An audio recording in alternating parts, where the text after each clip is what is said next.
On today's episode of Chronicles of a Nigerian Woman, I'm going to be reading Veronica's story. I was 20 when I met my husband, Steve. He was 10 years older and already settled in a good job. He was my friend's older brother, and when he came to visit her that day in our second year in the university, I was with her. He didn't say anything to me outside the general chat he had with me and Leslie, my friend. But that evening, she told me that her brother liked me and was interested in dating me. Even though I am an extroverted girl with a very impulsive personality, I was not quite sure I wanted to date him, mainly because of the age difference between us. I felt like he would always be my friend's big brother, and I would not feel free to be myself, and I told Leslie as much. Leslie, however, is one of the most down-to-earth people I know, and she takes no prisoners in expressing her thoughts and emotions. And she told me that if it didn't work out, I was free to move on without considering her feelings, which is exactly what I know she would have done in my shoes. I was still not quite sure, but I felt flattered by the attention and the fact that he would be a serious-minded person, not one of those younger guys who was still exploring and wanted to play games.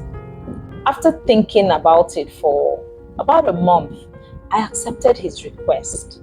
Of course, he had come to see me a couple of times in between, and we had spoken.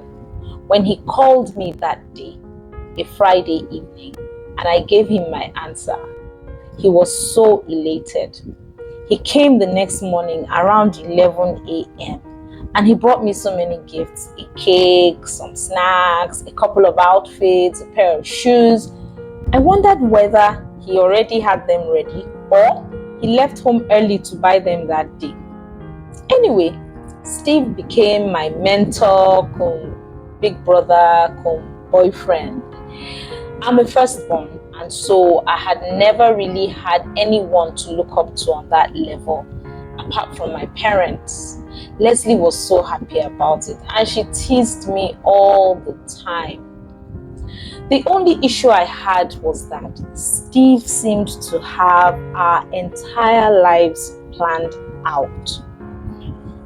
How we would get married as soon as I finished school, and I would not have to leave Benin, where we lived, to go and do my youth service, the number of children we would have, etc.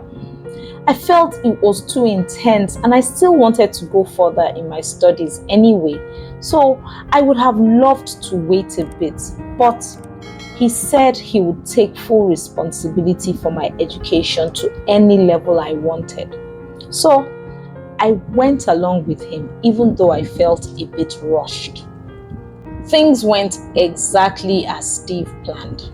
My parents were not too pleased because they wanted me to at least get my master's degree done and get a job.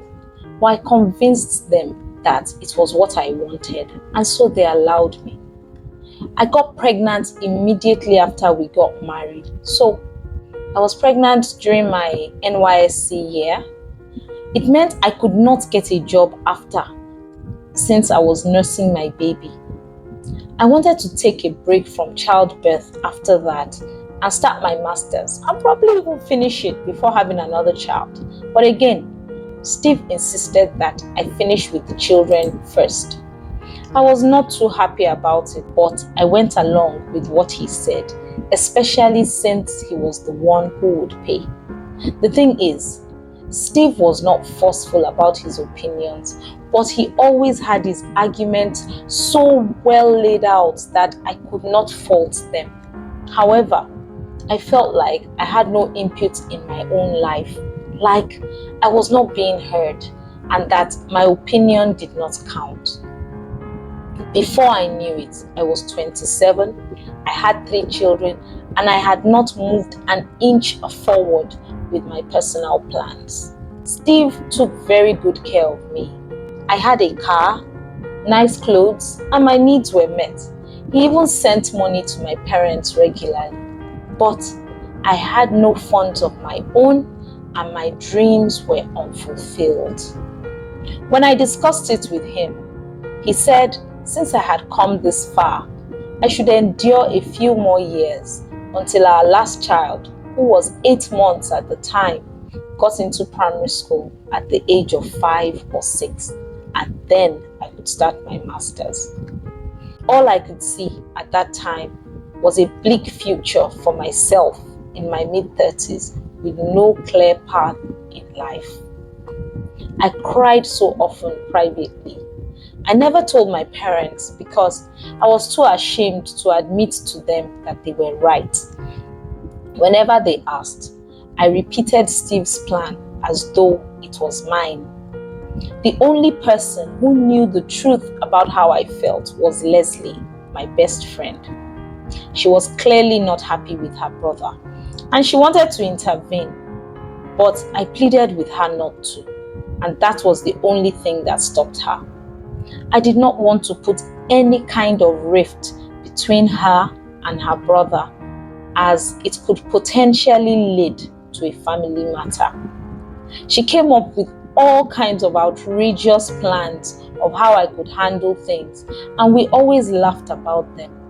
At a point, she even advised that I started stealing his money and keeping back part of the household upkeep funds until I had enough to run away. She was that dramatic. One day, when I could not bear it anymore, I visited my parents and I told them the truth. It had become clear to me over the years that Steve was controlling my access to money to keep me subservient to his plans, even though he was not being wicked or mean in any other way. He gave me just enough cash while making sure my material needs were met. He showered me with so many gifts, but never ever cash. When I told my parents, my dad asked me to decide what I wanted to do and said that he would support me in any way, whether financially or otherwise. I thought long and hard about it, and I decided that I wanted to travel abroad for my master's. When I told my dad, he agreed to fund my trip, my upkeep, and my education fully. My mom also agreed to take full care of the kids while I was away. And so, I started to process my passport and my admission. I wanted to study in the US because I had some family there. I took the GMAT exam and I passed it once. I got admission with a part scholarship and I processed my visa, all without Steve's knowledge. I was 29 at this time. When all my documentation was ready, my parents called Steve for a meeting, and I asked Leslie to be there to give me moral support since I had carried her along in all my plans. I was afraid of the possible fallout of the meeting, but my desire to move forward with my life was stronger than my fears, and I felt confident that whatever argument Steve could put forward would be countered by my parents. My dad started the meeting by telling him that I had come to him to say that I wanted to go and study in the US. Steve said it was a very good idea, but that he could not afford it at that time. My dad responded by letting him know that he would take full financial responsibility. Steve then said there would be no one to look after the children, and my mom answered that she would take full charge of them throughout my stay away. It was clear at this point that he had no reasonable argument to hold me back, especially when my father added that he was willing to pay for one extra trip for me to come home in between to see my family. I had not spoken up till this time, and when Steve asked me when I wanted to go, he was shocked when I told him that I had got my visa and all other documents, and I was just waiting for us to have this discussion before I bought my ticket. He then said, since everything had been planned, he had no objections. I was happy, but I was a bit apprehensive of what would happen at home. So, Leslie offered to follow me home briefly. Steve left first, and I met him at home in the bedroom. He asked me why I didn't raise this with him first, and that was when I told him how I felt all through the years. He was quiet until I finished, and then he said he had no idea I felt that way and that I should have let him know. I even told him that I felt as though he was deliberately starving me of cash and that he kept shifting the goalpost for me to move forward with my personal plans. He really felt bad, and he told me that he never saw things that way and merely wanted funds to be managed prudently. And he didn't see any clear need to give me cash consistently since I had everything I needed, or I could always ask him. I told him that it was difficult for me to keep asking for every little need or want. And I think he really saw things in a new light. I booked my ticket for a month after, and before I left, Steve gave me $5,000. My course was 2 years long, and I came home for Christmas the first year I left.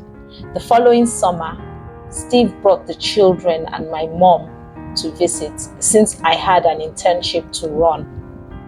They spent a month, and it was a fantastic time. After I finished my course, I spent 3 extra months working before I returned to Nigeria finally 10 years ago. Steve was not willing to move over to the US since he had gone far in his career and earned a very decent income. I am so glad that I took a decision to speak up, and I am grateful that things did not blow out of proportion when I did. My life took a different turn after I got back. I got a job with a South African firm that had just set up an office in Nigeria, and I have grown with them. I am now a senior manager, and I feel very fulfilled. Our last child is midway through secondary school, and our marriage is thriving. I look at my life, and the future seems bright from where I stand. What lessons did you learn from Veronica's story?